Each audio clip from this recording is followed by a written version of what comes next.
So is now the time to be investing 100% in the market, or if you're investing new dollars, is now the time to be investing large sums of money in the market. I can't tell you exactly what to do, but I can actually share some data with you and let you make the decision that you want to make. Let's get into it. All right, first of all, here's the S&P over the last year. Now, we did something interesting here and color-coded it. So the white line is your 50-day moving average. Very simple, just the last price average over the last 50 days. There's nothing magical about it. It's just a visual reference. The blue shaded area is everything between a normal back and forth trading range and one standard deviation above or below. It's a fancy way of saying how far extended above the 50-day average price are we. So red would be considered overbought. And that's fine. That doesn't mean there's a problem there. Green would be considered oversold and considered maybe an opportunity for long-term investors. Well, you can see that pretty much for the most part of the year here, outside of the beginning, we've remained overbought. Now, there's a phrase, I change it a little bit. There's a phrase where you say, the market can remain irrational longer than you can remain solvent. I change it a little bit. The market can remain overbought longer than you can remain solvent, right? So the concept there is that the market can be overbought for extended periods of time. There's nothing wrong with that. You just have to understand that that's getting to be a little bit odd. Anything above one standard deviation becomes what we call extremely overbought. And you start to see more on TV where people say, maybe we're a little frothy. They use the big words, where they'll say investors maybe getting a little bit ahead of their feet. You know, there's all that stuff, right? It's just whatever.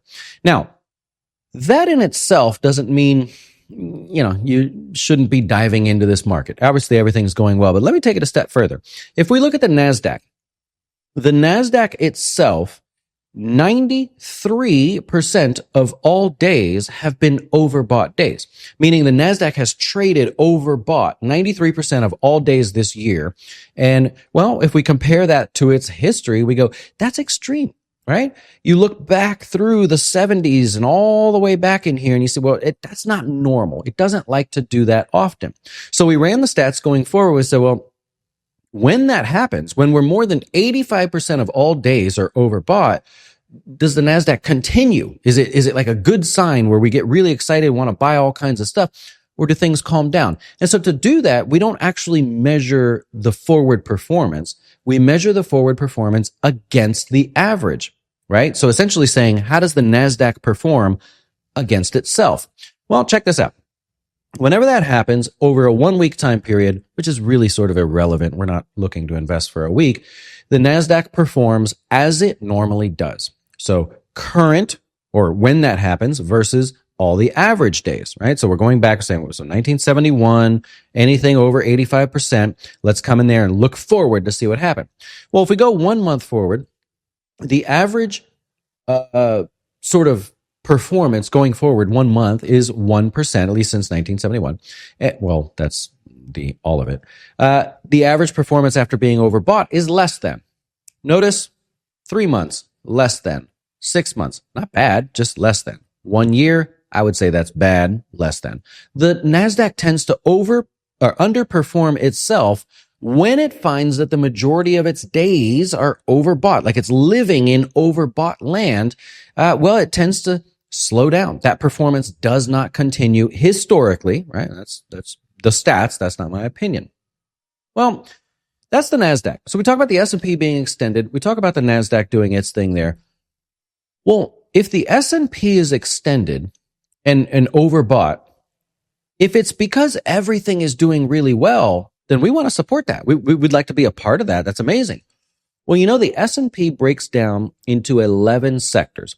So you have the index, you have sectors, you then have industries, not often looked at, and then you have stocks. So let's get rid of industries for a second. We have the S&P, which is comprised now of 505 stocks. Well, that's a lot to look through. What happens if I'm only interested in retail stocks? Well, they break it down. So we go, okay, only retail stocks, only tech stocks, only utilities, only real estate, right? So that way you can quickly go see how things are going. Well, I helped you out here. Check this out.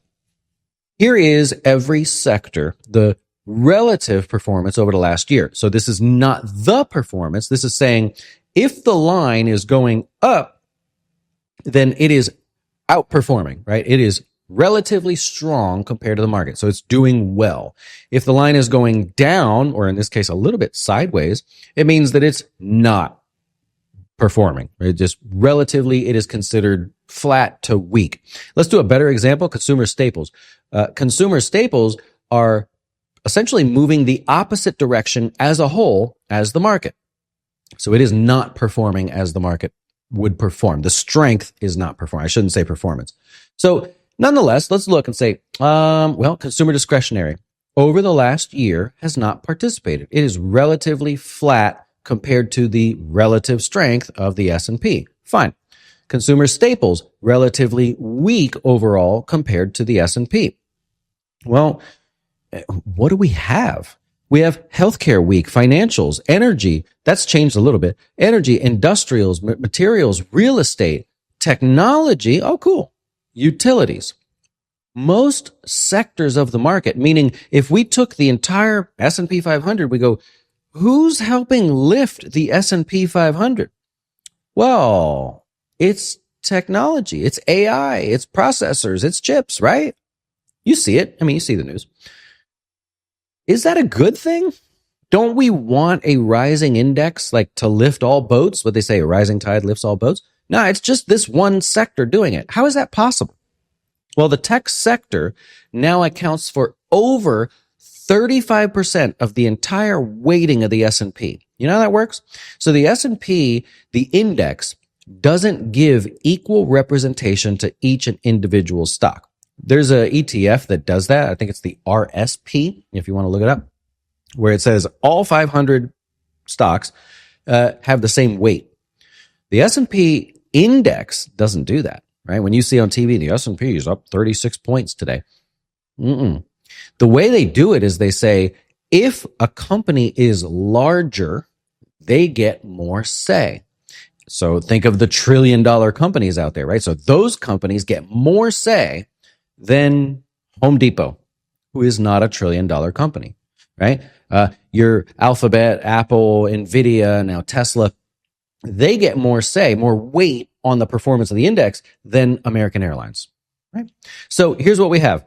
The tech sector itself accounts for now well more than a third of the S&P 500. So if I go back a second, if the tech sector is doing well, and darn near 36% now at the time of this recording is the weight that it has in the S&P, well, it really doesn't matter. The utilities have 2% of the weight, right?